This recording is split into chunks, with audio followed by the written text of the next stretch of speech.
Saya tidak ada toleransi terhadap tindakan-tindakan yang mengarah pada kriminal. Merayakan kemenangan adalah ekspresi yang kita nantikan.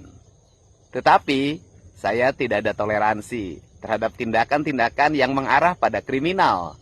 Melakukan perusakan terhadap fasilitas stadion yang kita banggakan. Tunggu, aparat akan segera datang menjemput untuk dilakukan klarifikasi dan pemeriksaan. Apabila terbukti itu pidana, agar diproses. Apabila di bawah umur, maka barak militer adalah tempat untuk Anda semua dilakukan pembinaan sampai Anda menyadari bahwa tindakan Anda memang salah.